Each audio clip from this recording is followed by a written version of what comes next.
Welcome to Aftermath, our true crime podcast. We're the main event mamas. I'm Kiara. And I'm Tanisha. And I'm Kevin. Today, we're covering the 2002 DC sniper case. So, with that, if you guys remember, that was a spree that lasted 23 days of terror, especially in the Beltway, primarily across Washington, D.C., Maryland, and Virginia. The perpetrators were John Allen Muhammad and his protege, Lee Boyle Malvo. These attacks resulted in 17 fatalities and 10 wounded, which included all the precursor shootings as well as the Beltway shootings that we've heard so much about. But the story starts way before the sniper takes his first shot. So, John Allen Muhammad was a Gulf War veteran and a former U.S. Army sergeant who was an expert in marksmanship. But I'm going to take you back a little bit before that. He was raised in Baton Rouge, where he lost his mom at a young age by his aunts. And when he decided to go into the Army, it was really interesting to note that he couldn't read. That was a big impediment at first. And so his wife, which we'll talk about soon, taught him how to read so that he could join the Army and participate in this. His behavior prior to his deployment was very different. He was charming, funny, well liked, very warm, romantic with his wife. And when he was deployed to Saudi Arabia during the Gulf War for 3 months, he came back changed. He was then later diagnosed with PTSD. So this is where the domestic violence escalated for Muhammad and his wife, Mildred. As Kiara stated, before then he was very loving and very respected around the community. However, coming back from that war, it definitely did change him. And then his wife, Mildred, started seeing different behaviors, and she didn't realize she was actually being abused until later on. But it started with emotional and physiological control, and then eventually started Psychological. Thank you. Psychological. Thank you so much. Psychological control and escalation to the physical threats, which caused Mildred at that time to get a lifetime restraining order against him back in 1999. But if we want to talk just for a moment about the emotional abuse that she didn't realize she was experiencing, was, he would do certain things where if she liked a particular clothing, or if she liked, we can even say a stuffed animal, anything that she liked that he felt that she was going to give more attention to, he destroyed it, to the point where she felt like she could not tell him no more what she liked, because he would always find a way to destroy those items in that particular way. Do you remember the phrase he said? No, I don't remember the phrase. He I did not said, write it down. "Mine over matter.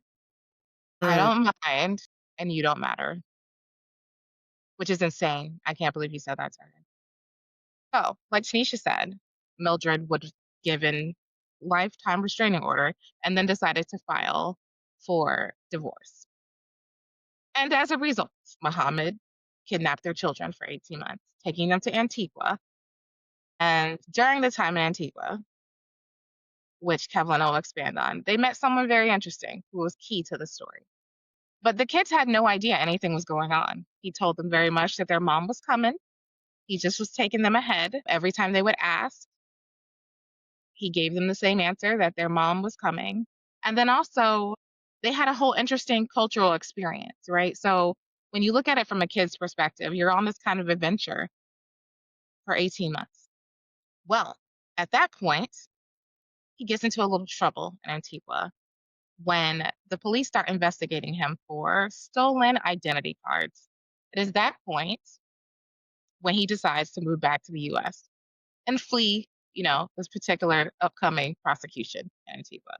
When he goes back to the US, he requests support from the state of Washington. And is at that point where Mildred's missing persons report becomes a important part of the puzzle. When this happened, they had no custody agreement. So he was able to just take the kids and leave, and there was not much she could do in terms of law enforcement or anything. But she didn't give up. She called the FBI. She called anyone and everyone to try to help her. And that was 18-month period was certainly something that was had to be emotionally taxing and exhausting, not knowing where your children were. And so she did everything she could. And it was because she was persistent that when he decided to bring the kids back, unbeknownst to her, that she was notified that he had come back into the country and that her kids were found. They immediately went into a court battle, which the judge awarded her custody at this point, and he was angry, to say the least. He was livid. He ends up cornering her in the hallway and telling her that you have become my enemy, and as my enemy, I will kill you. She quickly moves to the DC area and changes her name, hoping to start a new life away from him for her children. And if we were to go back a little bit, back to Antigua, we get to meet the young man who became his accomplice. His name was Lee Boyd Malvo, and he was a troubled teen with no family who honestly looked to Muhammad, or John Allen Muhammad, as a father figure. And with that being said, he asked him when he lived there in Antigua if he could live with him, and he became somewhat of a surrogate brother to Muhammad's children. And when Muhammad went back to the States, he left Malvo in Antigua.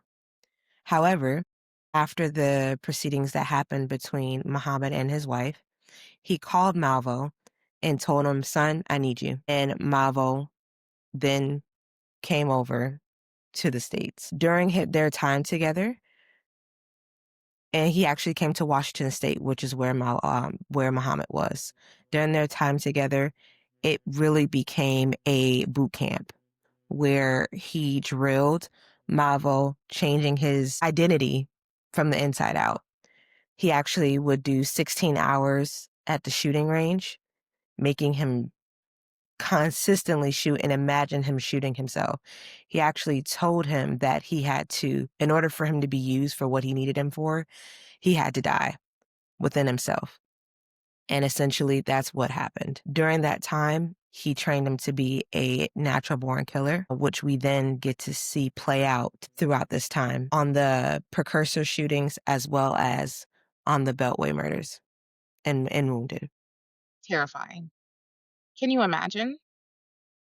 I think you mentioned that he saw him as a father figure, but I think it's also important to know for Malvo's story, no one really took care of this kid, right? He was just Mhm. kind of bouncing around Antigua and saw himself wanting a father figure. And another thing we didn't quite get into as much, because Muhammad, who used to be Williams, by the way, before they changed their name, converting to, that's another important part of the story, is that since he didn't grow up with a father, once he had kids, he was determined to be a great Mhm. father and a good dad.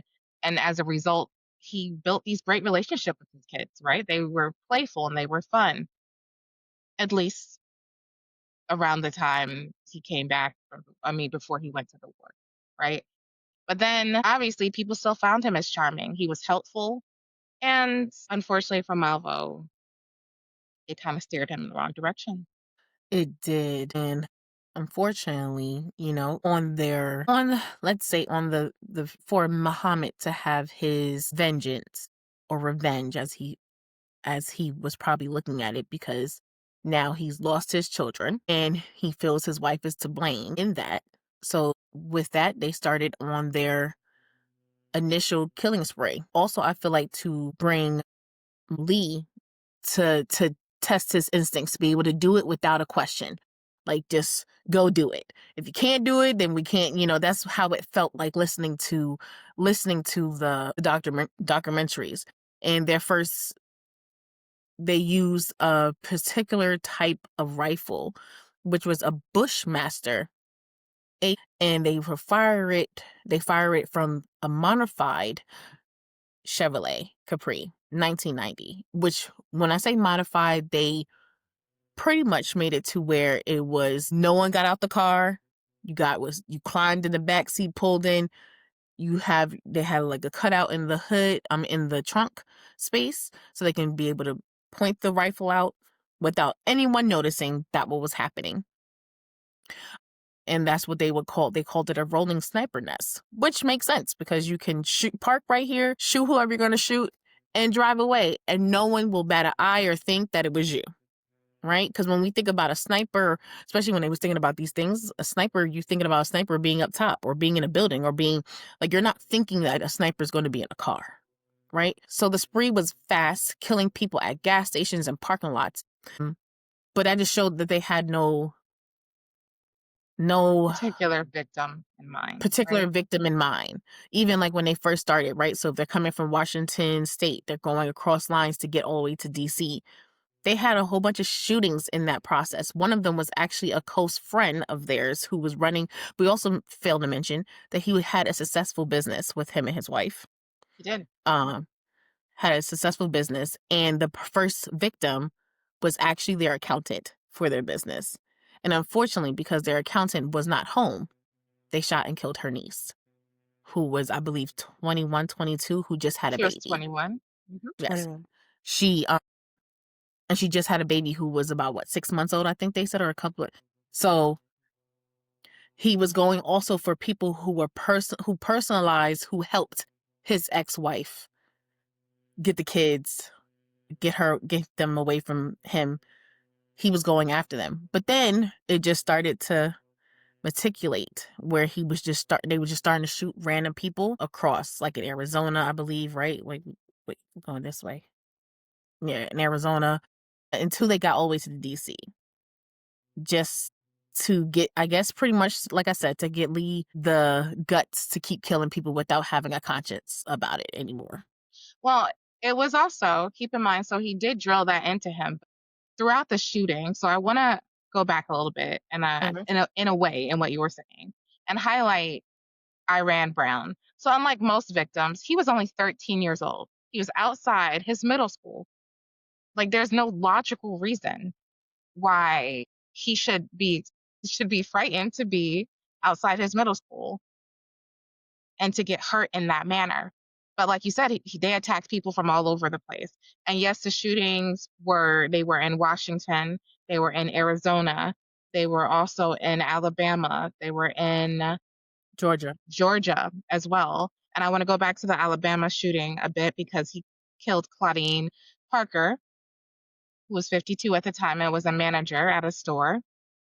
And he also wounded the other employee who was with her. And typically, as women, we're often taught to buddy up, right? So you're like, when you leave some of these places, I remember being, in charge of a store, and we did the same thing. We would leave two at a time, be careful, all of that. They, in fact, did that. They did leave two at a time. And while Claudine was locking the door, he shot Claudine and Kelly outside that building. Kelly survived, fortunately, but at that point, they didn't have the modified vehicle. At that point, they were just robbing and assaulting small business owners or ways for them to get cash. Because another thing that we didn't quite get into was this is an expensive endeavor, right? Mm-hmm. How are you going to travel when you don't have any money?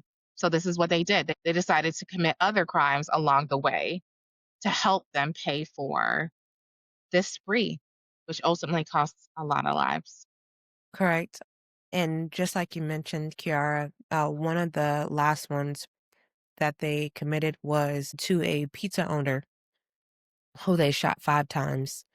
And actually, from robbing him, they were able to buy that Capri that you were mentioning, Tanisha, and modify it and start the process of coming across the Beltway. But with mentioning that, it was 27 separate agencies across DC, Maryland, and Virginia. And due to them doing this in the manner that they did, it was so much initial chaos. And with that, it actually outlined the fact that there was a critical system failure. The case exposed critical vulnerabilities in law enforcement coordination due to the fact that they lacked standardized interoperable radio systems and shared intelligent platforms. So a lot of what happened is everybody's trying to figure out their own situations, but nobody, at first at least, was able to identify that this was the same individuals that this was happening with, which they should have been had they had the proper technology, seeing as they were using the same caliber gun uh, each time. Absolutely. Absolutely. And this led to a lot of reforms. One of the things we like to highlight is that there were changes that happened as a result of this crime. There's no way something like that would happen in today's world because of the different things that were put into place, such as the need, we talked about the unified command structure and a national SafeCom initiative for communications, right? So there were ways for people to figure out how to come together to share information across the systems, the judicial changes, protocols, playbooks, establish single point of contacts so that you could have someone who recognized this early on and therefore could have maybe potentially prevented some of these things if that existed in the time. So they treated clues like tarot cards and extortion notes as critical evidence later on. And then I do also want to point out that there was a interesting clue that was outside the Claudine and Abby, I think I said her name right, shooting, in Kelly. which Kelly, I'm sorry, in which there was a fingerprint on a catalog that was dropped. So Kelly saw that this magazine kind of catalog dropped as somebody was running away. No one was able to put that together at the time. And had they would have had this fingerprint all along, right? And immediately pulled up the hit to Malvo, who had been fingerprinted. So all of these things could have kind of been avoided if some of these things had been in place at the time. Fortunately, there were a lot of changes that happened. Yes. So, as we are learning about the investigation, there was over 100,000 public tips in regards to the car, where they saw the car, things of that nature. And because of that, they were successfully able to identify the pieces of the license plate, or having to be able to get the license plate, as well as knowing that what kind of car it was. And that's crucial, right? You know, as we say, you want to be able to, the best way to help is to, hey, I saw something happen. I saw this car. I think that's, but it wasn't there. It kept leaving, or, you know, those different pieces of the puzzle, because because if no one can figure out the car or where it was happening, who knows how long it would have kept going, or if it would have stopped, to be honest, or maybe it wouldn't have, or maybe it would have stopped once he got to his main target. We have no clue. We can't say that. But the fact that there was over 100,000 tips, public tips, which means there was over 100,000 people sitting here going, oh no, I think I saw this over here. They left over here. And then for them to finally start piecing the puzzle to be able to get that car information in the license plate, that was crucial. It was. And it was really important because even Mildred, who was his wife, I'm not sure if we actually said her name earlier, but even the blue Caprice was parked outside her house and she was being picked up by a coworker. And the coworker happened to say, like, there's this weird car outside your your community. And so Mildred eventually reached out and called the police and mentioned, like, this is strange.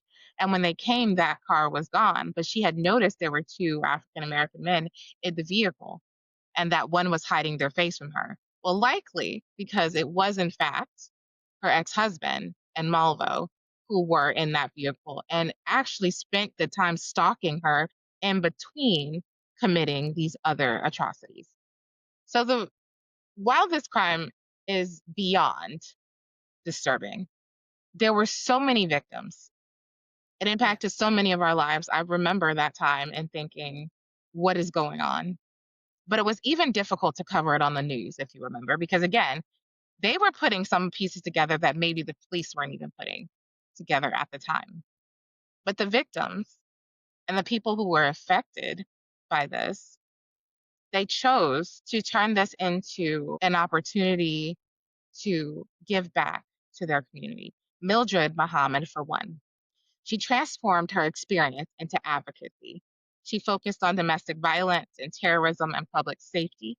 She published a book, Scared Silence, and she continues to lecture emphasizing that domestic abuse is a precursor and a risk factor for mass violence. She also recently was awarded an honorary doctorate of humanities for her work. She spent her time really working on being there for her children, who also were victims of this in a lot of ways, because this is someone they loved. This is their father. And even when he was put to death, they didn't even get a chance to say goodbye because he chose not to give them that closure. And also never spoke against his work at all. He never said anything about being apologetic or sorry or any of those things. And so that is a immense pressure that you put on your family during that time as well. Not to mention the fact that the world was kind of against them. They were Muslims Muslim. at a Uh-huh. time At right a after time 9/11 when this whole case, what made it really fascinating, that was classified as a terrorist attack, uh-huh. when actually it was a domestic violence case that turned into one.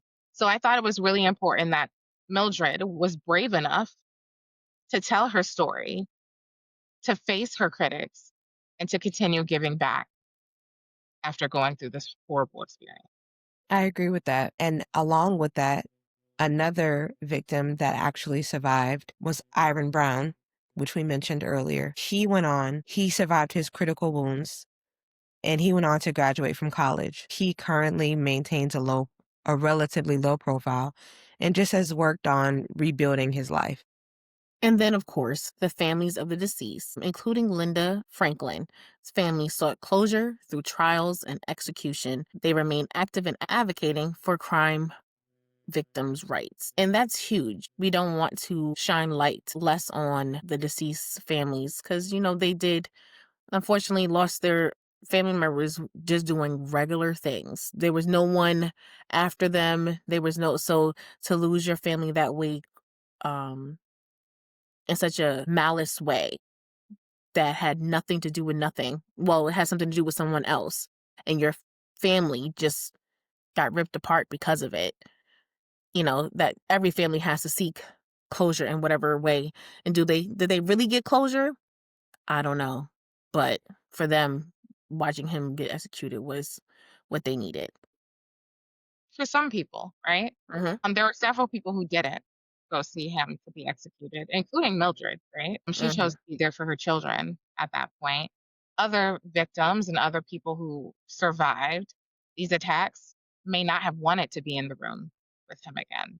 It's really important for them to seek the kind of healing that they can at that point. However, crazy enough, the legal aftermath is continuing to go on due to Supreme Court rulings that deemed mandatory life sentences for juveniles unconstitutional. So, another thing to remember is Malvo was a He was 17. juvenile during this time. He was a teenager. And the only reason he was sentenced with a life sentence is because the jury could not decide. They had to be, in order for to be put to death, it has to be united or unanimous, the vote. But they were not able to do that, likely because, there's a lot of contributing factors, and he was 17, right? But his sentences in Virginia and Maryland have been challenged. And though the Supreme Court of Virginia blocked his resentencing in 2022, his Maryland sentences remain subject to ongoing legal review. He's still incarcerated. He did participate in some of the documentaries that we were able to see, in which he did express remorse for what he did, which is a significant shift from what some of the law enforcement said when they caught him years ago, right? And when they said he was cocky, almost kind of like flippant about what he had done and the impact it had had on these people's lives. But time sometimes can change some people's opinions and thoughts and feelings. And while I am not here to advocate for changes in sentences and things like that, that is not what I'm saying. I'm saying that there's a lot of contributing factors that you do have to consider ultimately, and that it does show some change and some shift that he actually realized that what he did was wrong and that he was actually brainwashed into doing some of these acts by the only person he thought he could trust, right? Yeah. That's right. I mean, when you think about it, it does. Because even while you were saying remorseful, I'm like, in the beginning, if you look at him coming into that courtroom, He did not look remorseful at all. He looked like a blank stare. I'm here. I did do it, but oh well. So yes, like you said, Kiara, it does sometimes it takes time. And sometimes it don't, but sometimes it takes time. And the documentary we did see, he definitely did seem remorseful now. He seemed like he understood what was happening, what has happened, why it happened, what was going on. But sometimes it's that a little too late that because people can look at it this way. You're only remorseful now because now you're trying not to be in there for life. Are you really remorseful? So, I'm not gonna lie. I hope, you know, he could be remorseful, but do I think he should not be in jail forever? No, he needs to stay there because if you can let one person manipulate you, how do we not know that you can't let somebody else manipulate you again? You know, we don't need to have that type of terror because I remember that. I think I was fresh out of high school when that happened. So Mhm. that was a lot, to worry about if, to even when you remember the trauma that was going on, even as us watching the news, people having tarps over there. Kevin, like, you lived in Virginia. Like, we didn't, there were so many things Yeah. that were happening that, and they were picking people at random. So it didn't matter. And then and I remember this, once the cops said, they're not gonna touch no kids, it was like, oh, you think we're not? Okay. And then unfortunately, that's when the 13-year-old, uh, uh, what is his name again? I am Ivan. Brown, right? He got shot because the cops are like, he's not gonna touch no kids. And they're like, oh, okay, let me show you. So at some point, it's okay to be remorseful, but you gotta handle and deal with your consequences because at some point you know what you're doing. Just like if this was anybody else. Now, do I agree that they should have did it as a domestic terrorist? No, because I mean, they were just trying to make an example, and at that time we were all in a vulnerable state after 9/11. So anybody who was Muslim, you were against us, and like, which is the wrong way to think, right? That continues bringing the terror into it. But to finish up there, it just pretty much tells us how much this story is a painful lesson in how private violence can be and how it can erupt into the public and cause so much terror that but the fact that all the survivors turn their pain into advocacy and is trying to bring light to, like Mildred, bringing light to domestic violence in ways that we don't think about it. Everyone thinks domestic violence is somebody getting hit, but there's so many other things that go into domestic violence. There's so many, emotional, psychological, even the small little things, being pinched, like things that you wouldn't think that is domestic violence.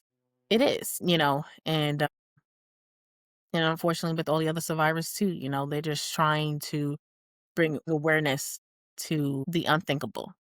And with that being said, we definitely want to encourage all of our listeners to read Mildred Muhammad's book, Scared Silent, and check out the resources provided. And there will be resources on our website and underneath this video for you guys to get a full picture and a complete report of this case. What I think is really important, though, is to remember that these are real people who experience significant trauma, and that we remember them. We tell these stories as a reminder of what happened to them, and certainly as hope for the future. And seeing how things have changed over the years in terms of making sure something like this would never happen again is significant. And with that, we want to thank you for joining us for the latest episode of Aftermath, a true crime podcast.